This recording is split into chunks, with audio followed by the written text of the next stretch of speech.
So it's been an interesting day. As you see in the previous video, Gracie had her trip to the vet. It was relatively uneventful. It pulled off okay. I'm not sure whether it was me or whether it was the cat. It stressed out more over the whole event. Well, it cost me $131. She didn't have to pay for it. But yeah, I was all right. The way it went was we got her into the car. Things were okay until we started moving, and she looked out the windows. She would look out the front window, sitting on Ellen's lap, and that scared the heck out of her. She started crying. Eventually, she crawled under my car seat and stopped crying. I just laid down there for the rest of the trip. So it was only about halfway, and definitely watching the road was not good for her. As long as she was down in the dark, she was okay. Yeah, we had her little leash and harness thing, so she did climb on my head just one time at about 30 miles an hour, but she was just flowing to and from, I guess. Well, the vet thing was probably worse. She hid in the corner the whole time. It was pretty traumatic. She got 2 shots. They checked her out, and they said, yeah, the little kind of gray cloudiness on the side of one of her eyes is probably from little fire ant bites. Before she got here, it was like that when she arrived at our place. We control fire ants, and if you have pets and you have little fire ants, I highly recommend you control them, because the damage to Gracie's eye, luckily, is only off to one side, and so it really doesn't hit the front of her field of vision, so I don't think it'll fix her very much. But it's not curable, and it doesn't go away. So once it happens to them, it stays there, and the vet said they've seen some of them come in that were so bit up that the cats couldn't see. Yeah, and so we got through all that okay. I paid the bill, and the funny part is that, once we got to the vet, Gracie didn't want to leave the car. Yeah, I had to pick her up and carry her out of the car. She wasn't going to come out of there. The car is home now. See, she identifies it as our car or something, safety. Well, that's good, actually. But I ran the risk. On the way home, I wanted to pick some lunch up. I didn't feel like, after all that, coming home and cooking lunch. Well, the calzone place wasn't open. My favorite sushi house wasn't open. Of course, we had the cat in the car, too, and so it had to be pretty quick. And so Ellen said, well, let's get fish. There's a really, really good pahoa fish over there. Fish and chips thing. Nice price too, and they got it set up, but where they're using a specific, it's actually a machine to cook the chips and the fish, and the stuff's battered up, laid in one end, and it goes through there automatically on timers, conveyors, and the whole works. They just gather it on the other end, and so 2 ladies can run this place, so they were open. A lot of places aren't open in the morning anymore because of COVID business, Yeah, well, so we got fish, and it was real good. And I guess Gracie complained a little bit when I got out to get the fish, but otherwise she was quiet the rest of the way home. Yeah, and we let her free, and she's collapsed over here. It's been tough on her between the gabapentin I gave her to calm her down, and just all the exertion and exhaustion. I gave her gabapentin to reduce anxiety. did work to some extent. The vets had given it to us. But after the whole experience was over, I think she's going to spend the rest of the day conked out. Makes her kind of non-responsive. She's usually very alert. But that was what it took, I guess, to get her to the vet and back. And I don't know, she could be even having some reactions to the vaccines they gave her. Anywho, then I get home and, hey, I had fish for lunch, but guess what? My tilapia arrived. Well, you can't really see them. Pretty darn hard to see because they're the same color as the muck in the bottom of the pool here, but my friend finally came by and brought us our tilapia. You can see over there, I see him with my naked eye. I don't know whether it shows in the camera or not. Let's see here.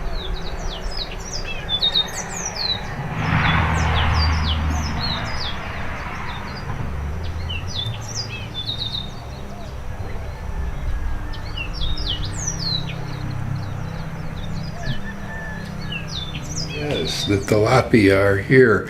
It was like over a year ago that I had this pool set up, and we have a friend that we've been doing business with over pineapples, and she raises fish. They have aquaculture, and she said she could get me some fish. I said, all right, great, this will work out fine.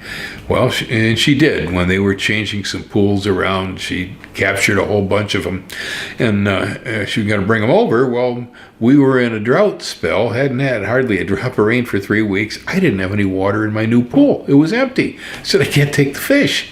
Well, of course, a week later, the rain starts and fills up with water again, but then she wasn't changing ponds. Well, she finally did. And so I got myself a bunch of little guys.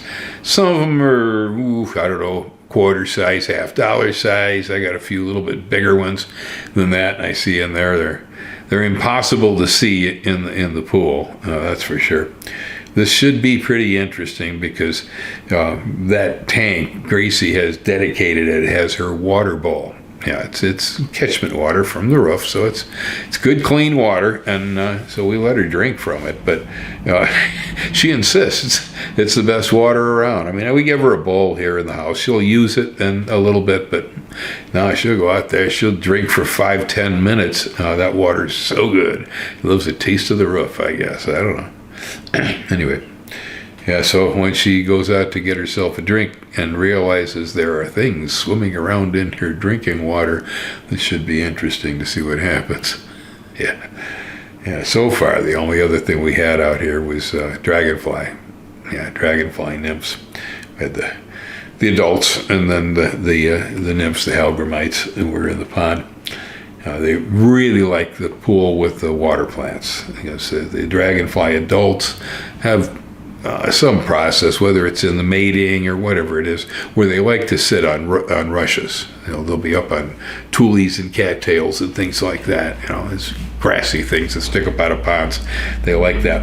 And they really like the fact that we put a couple of pools in the front yard, because the only other water around here that they can use is 2 creeks, one either side of us here. But running water is okay for dragonflies and all, but they really prefer still pools.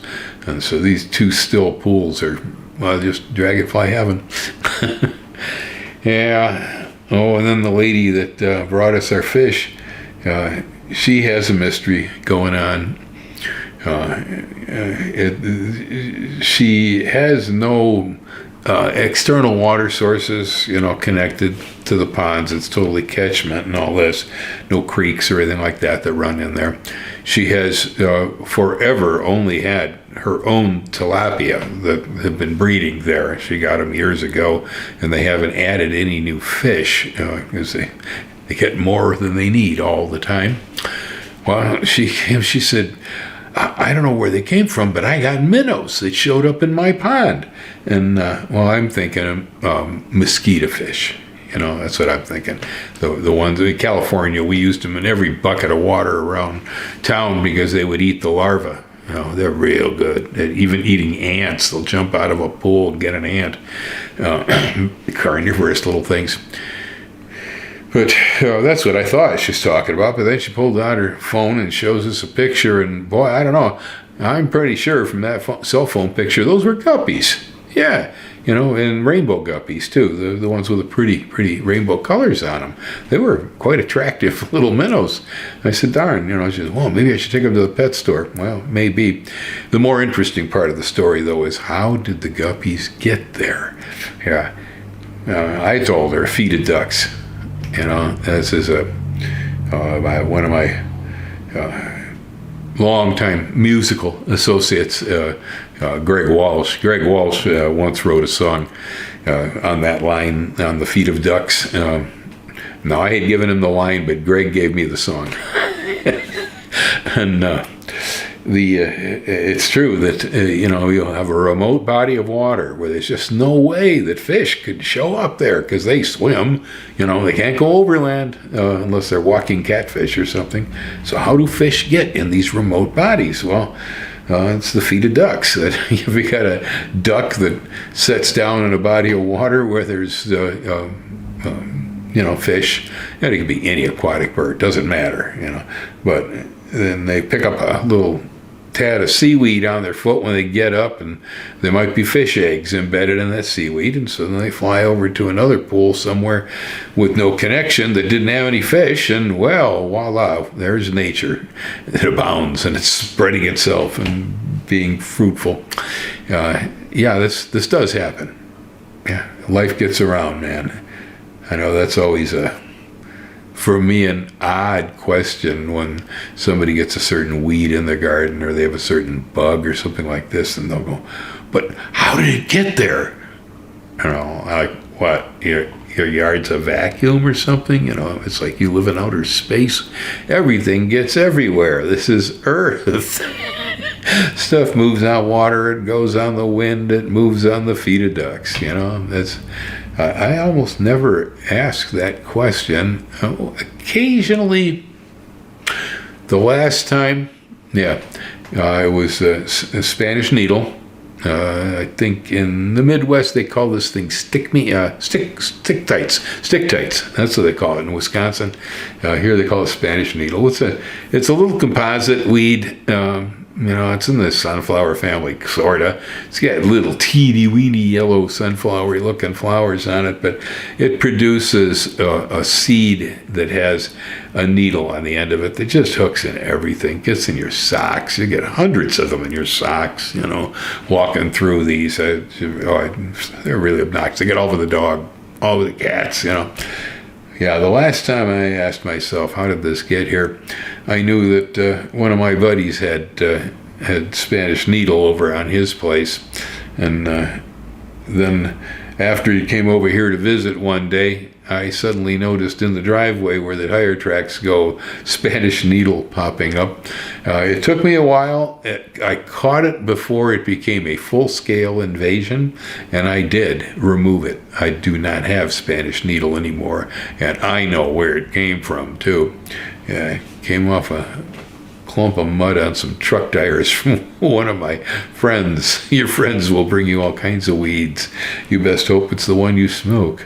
You know, well, there you have my day in a nutshell. Aloha, everybody. Y'all hang loose, okay?